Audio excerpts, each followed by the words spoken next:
Hello दोस्तों, कैसे हैं आप सब। उम्मीद करता हूँ कि सब बढ़िया होगा। दोस्तों, आज हम आपको एक ऐसे देश के बारे में रोचक जानकारी देने वाले हैं जो कि हमेशा ही न्यूज में रहता है, कभी अच्छे कामों के लिए तो कभी लोकतंत्र की हत्या करने के लिए। इस देश का नाम आखिर क्या है, इसको लेके भी कई सारे लोग कंफ्यूज रहते हैं। यहाँ के लोगों के बारे में कहा जाता है कि ये बहुत ही सेल्फिश होते हैं। कहने का मतलब ये है कि इन्हें अपने देश से भी कोई लेना देना नहीं होता, ये तो बस अपनी लाइफ देखते हैं। दोस्तों, यहाँ एक फेस्टिवल है जो कि पूरी दुनिया में पॉपुलर है। उसके बारे में कहा जाता है कि इस देश में लोग पानी में आग लगा देते हैं। शाहरुख खान का लुंगी डांस तो आपने कई बार देखा होगा, पर आपको जानकर आश्चर्य होगा कि इस देश में सब लुंगी ही पहनते हैं। क्या बात है। यहाँ पर आज भी किसी भी चीज को नापने के लिए या किसी भी चीज का वजन करने के लिए इंपीरियल सिस्टम ही यूज किया जाता है। जी हाँ दोस्तों, आज हम आपको भारत के पड़ोसी मुल्क म्यांमार के बारे में रोचक जानकारियां देने वाले हैं। तो आपसे एक ही रिक्वेस्ट कि आप इस वीडियो को अंत तक जरूर देखिएगा, और अगर पहली बार आप हमारे चैनल पे आए हैं तो इसे सब्सक्राइब जरूर कीजिएगा। दोस्तों, सबसे पहले हम आपको बता दें कि इस देश का नाम है Republic of the union of Myanmar और इस कंट्री की कुल पॉपुलेशन है 5 करोड़ 46 लाख के आसपास। जनसंख्या के मामले में यह दुनिया का 26वां सबसे बड़ा देश है। दोस्तों, म्यांमार के पास कुल लैंड एरिया है 6,53,290 स्क्वायर किलोमीटर। पॉपुलेशन डेंसिटी की बात करें तो यहाँ पर 46 लोग आपको पर स्क्वायर किलोमीटर पे दिख जाते हैं। इस देश को यंग नेशन कहा जाता है क्योंकि फिलहाल इस देश की कुल जनसंख्या की औसत उम्र है 29 साल। दोस्तों, इस देश में जवान लोगों की कोई कमी नहीं है, लेकिन दिक्कत की बात यह है कि यहाँ के लोगों को कामचोर कहा जाता है। जी हाँ, आपको बता दूं कि ये लोग बहुत ही आलसी होते हैं। काम के नाम पे यहाँ पे सिर्फ बड़ी बड़ी बातें ही होती हैं। कहने का मतलब यह है कि यहाँ पर यंगस्टर्स सिर्फ प्लानिंग ही करते हैं, लेकिन उसे इम्प्लीमेंट कोई नहीं करता। वाकई में ये शॉकिंग बात है एक जवान मुल्क के लिए। न जाने क्यों, लेकिन इसे दुनिया के सबसे आलसी देशों में गिना जाता है। दोस्तों, कई लोगों को ये बात समझ में नहीं आती कि म्यांमार देश को कभी बर्मा कह के भी पुकारा जाता है तो कभी म्यांमार। आपको बता दूं कि जब तक इस देश में ब्रिटिश रूल था तब तक इस देश को बर्मा के नाम से ही जाना जाता था, लेकिन जैसे ही ब्रिटिश रूल की समाप्ति हुई वैसे ही यहाँ का नाम भी बदल दिया गया। जी हाँ, इसका नाम बदल कर रख दिया गया। हालांकि साल 1989 में बर्मा का ऑफिशियली नाम बदलकर Republic of the union of Myanmar रख दिया गया। यहाँ की रूलिंग पार्टी का कहना था कि वो किसी भी ब्रिटिश रूल के समय में पड़े नाम को कभी भी मान्यता नहीं देने वाले हैं। दोस्तों, आपको बता दूं कि म्यांमार के लोगों के बीच में लुंगी पहनना काफी कॉमन है। जी हाँ, यहाँ तो हर दूसरा इंसान आपको लुंगी पहन के घूमता हुआ दिख जाएगा। दरअसल ये यहाँ का कल्चर है। दोस्तों, कहा जाता है कि यहाँ के लोगों का मानना है कि अगर आप लुंगी पहनते हैं तो आपका काम फटाफट बनता है। यहाँ पर लुंगी को पहनना भी लक के साथ जोड़ दिया गया है। इतना ही नहीं, कहा जाता है कि आजकल तो ऑफिसेज में भी लोग लुंगी पहन के ही आ रहे हैं। क्या बात है। लुंगी डांस तो असल में यहाँ होनी चाहिए थी। दोस्तों, आपको बता दूं कि इस देश का हाल भी पाकिस्तान जैसा ही है। जी हाँ, यहाँ पर इलेक्शन तो होते हैं, पर यहाँ पर डेमोक्रेसी सिर्फ दुनिया को दिखाने के लिए है, सिर्फ नाम के लिए। अभी हाल फिलहाल में आपने सुना होगा कि कैसे यहाँ पर इलेक्शन जीती महिला प्रेसिडेंट को हटाकर सेना ने देश को अपने कंट्रोल में ले लिया। ये है यहाँ की सच्चाई। कहते हैं कि यहाँ के कुछ पावरफुल लोग चाइना के बहुत करीबी हैं, जिसकी वजह से यहाँ पर इस तरह की हरकतें होती रहती हैं। खैर, पूरी दुनिया ने इसे गलत कहा है, लेकिन चीन अभी भी इस तख्ता पलट को सही कह रहा है। क्या ही बोला जाए इस बारे में। यह आज पहली बार नहीं हुआ है। जब से म्यांमार आजाद हुआ है तब से कई बार यहाँ इस तरह की घटनाएं हो चुकी हैं। आप समझ सकते हैं कि यहाँ की क्या हालत है। दोस्तों, म्यांमार देश की राजधानी का नाम भी बार बार बदला गया है। जी हाँ, सबसे पहले इस देश की कैपिटल सिटी का नाम था रंगून, उसके बाद इसका नाम बदल कर रख दिया गया यांगून, और आजकल इस देश की राजधानी का नाम है नेपिदाओ। यहाँ के लोगों का मानना है कि नाम बदलने से यहाँ की किस्मत भी बदल जाती है। क्या कॉन्सेप्ट है भाई, काम नहीं करना, सिर्फ नाम ही बदलते रहना है। दोस्तों, म्यांमार का सबसे बड़ा सोर्स ऑफ इनकम है एग्रीकल्चर, फॉरेस्ट्री और फिशिंग। साथ में ये देश नेचुरल गैस भी एक्सपोर्ट करता है, और वो भी थाईलैंड को। कहा जाता है कि यहाँ की 40% आबादी किसानों की है। यहाँ तरह तरह के अनाज उपजाए जाते हैं, और कई ऐसे देश हैं एशिया में जहाँ इस अनाज को एक्सपोर्ट किया जाता है।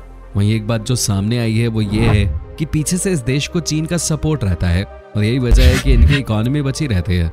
लेकिन चीन के ही कहने पर कई बार इस देश में तख्ता पलट भी हो जाता है, ऐसा माना जाता है। एक बात तो सही है, क्योंकि चीन किसी देश की तब तक मदद नहीं करता जब तक कि उसे उससे कोई फायदा ना मिले। दोस्तों, क्या आप यकीन कर सकते हैं कि म्यांमार में काऊ यूरिन थेरेपी का इस्तेमाल होता है। मतलब यहाँ पे कई ऐसे लोग हैं जो कि काऊ यूरिन का यूज अपने आप को ठीक करने के लिए करते हैं।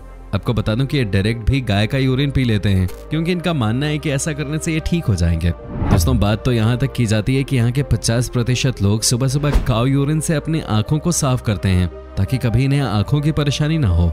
मतलब यहाँ पर काऊ यूरिन का इस्तेमाल जोरों शोरों से किया जा रहा है। दोस्तों, म्यांमार की 89% जनता बौद्ध धर्म को मानती है। भारत से शुरू होकर बौद्ध धर्म आज पूरी दुनिया में फैल गया है। लेकिन म्यांमार में उसके अनुयायी बहुत ज्यादा हैं। आपको यहाँ पर हर जगह ही भगवान बुद्ध की प्रतिमा मिल जाती है। यहाँ पर एक से बढ़कर एक खूबसूरत भगवान बुद्ध के मंदिर हैं, जहाँ पर हजारों की संख्या में लोग आते हैं। दोस्तों, सबसे चौंकाने वाली बात यह है कि इस देश में 89% लोग भगवान बुद्ध को मानते तो हैं, लेकिन लगता है कि उनके दिखाए रास्ते पे चलना इनके बस की बात नहीं है। दरअसल दोस्तों, यहाँ पर हद से ज्यादा आंदोलन होते रहते हैं। यहाँ हिंसा भी बहुत ज्यादा है और साथ ही यहाँ पर एक दूसरे को चूना लगाने का काम भी खूब होता है।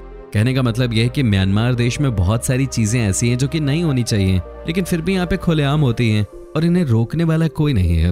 दोस्तों, इस देश के कई बड़े शहरों में ट्रैफिक की बहुत ही भयानक समस्या है। अब पूरे म्यांमार में ही कहीं भी चले जाइए, ट्रैफिक की आपको बहुत ज्यादा समस्या झेलनी पड़ती है। एक्चुअली बात यह है कि यहाँ के लोगों में ट्रैफिक रूल को फॉलो न करना अच्छा माना जाता है। ये शान समझते हैं इसे। रेड लाइट पर गाड़ी रोकने को ही अपमान समझते हैं।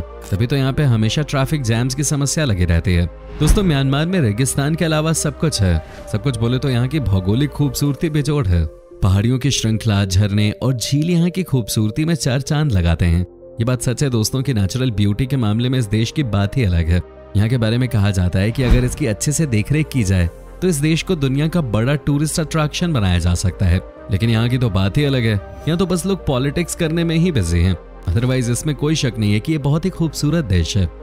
दोस्तों, जैसा कि आप जानते ही हैं, हर देश की अपनी अपनी मान्यता है। आज हम आपको बता देते हैं कि म्यांमार देश में क्या अलग है।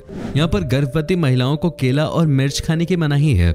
म्यांमार में ऐसा मानना है कि केला खाने से बच्चे का आकार बेतहाशा बढ़ेगा और मिर्च खाने से उनके बाल नहीं उगेंगे। जबकि हमारे देश में तो महिलाएं जब प्रेग्नेंट होती हैं तो खूब केले खाती हैं। पर ठीक है, ये म्यांमार है और यहाँ के लोगों की अपनी सोच है। दोस्तों, एक और चीज जिसकी वजह से यहाँ का बुरा हाल है वो है करप्शन। आपको बता दूं कि इस देश में बहुत घोटालेबाज लोग रहते हैं। यहाँ पर आपको हर काम के लिए अंडर द टेबल पेमेंट करना होता है। आप समझिए कि यहाँ पर लोग सरकारी नौकरी ही अलग से पैसा कमाने के लिए करते हैं। इनका मानना है कि अगर कोई सामने से दे रहा है तो हमें लेने में कोई तकलीफ नहीं होनी चाहिए। अब आप ही बताइए, ये तो यहाँ की मेंटालिटी है, क्या ही कहा जाए इसके बाद। इनफैक्ट आपको बता दूं कि 2012 में इसे दुनिया का सबसे करप्ट नेशन कहा गया था। दोस्तों, जानते हैं यहाँ की महिलाओं को सुंदर कैसे माना जाता है? म्यांमार में उन महिलाओं को खूबसूरत माना जाता है जिनकी गर्दन बहुत ही पतली होती है। इसी के लिए यहाँ की महिलाएं कई तरह के रिंग्स अपने गर्दन में पहनती हैं और कई सालों तक पहनती हैं ताकि गर्दन एकदम पतली हो जाए और इन्हें भी दुनिया कहे कि ये तो हद से ज्यादा खूबसूरत है। अब यहाँ की महिलाओं के नेक पे गोल्ड रिंग देखेंगे। वेल दोस्तों, एक बात जो इस देश की बहुत अच्छी है वो ये है कि इस कंट्री की बहुत ही कम महिलाएं होंगी जो कि अपने चेहरे पे क्रीम लगाती होंगी। पिछले कई सालों से यहाँ पर महिलाएं क्रीम का इस्तेमाल करती ही नहीं हैं, बल्कि यहाँ की महिलाएं सिर्फ और सिर्फ पेड़ की खाल लगाकर अपनी स्किन को बेहतर करती है। मेरे ख्याल से ये वाकई में बहुत ही अच्छी बात है कि नहीं दोस्तों? दोस्तों, इस देश में अप्रैल के महीने में नए साल का स्वागत किया जाता है। साथ ही आपको बता दें कि म्यांमार में वाटर फेस्टिवल मनाकर लोग न्यू ईयर को सेलिब्रेट करते हैं। ये यहाँ का सबसे पॉपुलर फेस्टिवल है जहाँ पर हजारों की संख्या में लोग आते हैं और मस्ती करते हैं। यहाँ पर बड़े बड़े फव्वारे लगाए जाते हैं और उसके बाद लोगों की मस्ती शुरू हो जाती है। सुबह से लेकर शाम तक यहाँ के लोग खूब पानी में मस्ती करते हैं। वैसे दोस्तों, इस फेस्टिवल को देखने के लिए बाहर से भी लोग आते हैं। म्यांमार में आप देखेंगे कि यहाँ की महिलाएं पुरुषों के मुकाबले कहीं ज्यादा मेहनती होती हैं। आपको यहाँ की महिलाएं अपने सिर पे सामान लेकर हर जगह बेचती हुई नजर आती हैं। और सबसे चौंकाने वाली बात यह है कि यहाँ की महिलाएं जब सिर पे सामान लेके बेचती हैं तो इनका बैलेंस देखने लायक होता है, क्योंकि ये कभी भी अपने हाथ से सर पे रखे टुकड़े को नहीं पकड़ती। क्या बात है, इसी को तो यहाँ पे सुपर बैलेंस कहा जाता है। वेल दोस्तों, आपको ये भी बता दूं कि इस देश में खाना बहुत सस्ते में मिल जाता है। कहने का मतलब ये है कि आपको 15 से 20 रुपए में खाना मिल जाएगा म्यांमार में। वहीं अगर आपको किसी बड़े रेस्टोरेंट में खाना खाने के लिए जाना है तब भी मैक्सिमम 100 रुपए में काम चल जाएगा। दोस्तों, ये है इस देश की रियलिटी। वेल दोस्तों, म्यांमार में HIV एड्स की बीमारी बहुत ज्यादा फैली हुई है। यहाँ की महिलाएं बहुत सारे गलत कामों में भी इन्वॉल्व होती हैं, जिसकी वजह से यहाँ पे इस बीमारी को कंट्रोल करने में यहाँ की गवर्नमेंट पूरी तरह से फेल रही है। वेल दोस्तों, बात यह है कि यहाँ पर गरीबी बहुत ज्यादा है और कुछ न कुछ करके सबको अपना पेट तो भरना ही है, तो कई महिलाएं गलत रास्ते पे चली जाती हैं। आपको जानकर हैरानी होगी कि इस देश के लोगों के बीच में पीने की ऐसी लत है कि इन्होंने यहाँ का एक नेशनल ड्रिंक भी बना दिया है। इसका नाम है नेशनल बियर। क्या आप सोच भी सकते हैं कि किसी देश के पास उनका खुद का नेशनल बियर हो? यहाँ के लोग इसे खूब पीते हैं। आलसी लोग और बियर का साथ, ये है यहाँ का कॉम्बिनेशन। दोस्तों, म्यांमार के लोगों के बीच में फिशिंग का धंधा भी बहुत बड़े लेवल पे किया जाता है। जी हाँ, न सिर्फ अपने देश में बल्कि यहाँ के लोग मछली पालन करके देश के बाहर भी उसे एक्सपोर्ट करते हैं। इस देश से सबसे ज्यादा फिश की सप्लाई न्यूजीलैंड में की जाती है। साथ ही यहाँ से राइस भी एक्सपोर्ट करते हैं जिसे दुबई भेजा जाता है। दोस्तों, इस देश की करेंसी का नाम है म्यांमार क्याट, जिसकी वैल्यू इंडिया में 50 पैसे की है। तो दोस्तों, ये था म्यांमार। कैसा लगा हमें कमेंट में जरूर बताएं। क्या आप कभी इस देश की यात्रा पे गए हैं, और अगर गए हैं तो आपका एक्सपीरियंस कैसा रहा, ये भी हमारे साथ शेयर जरूर कीजिएगा।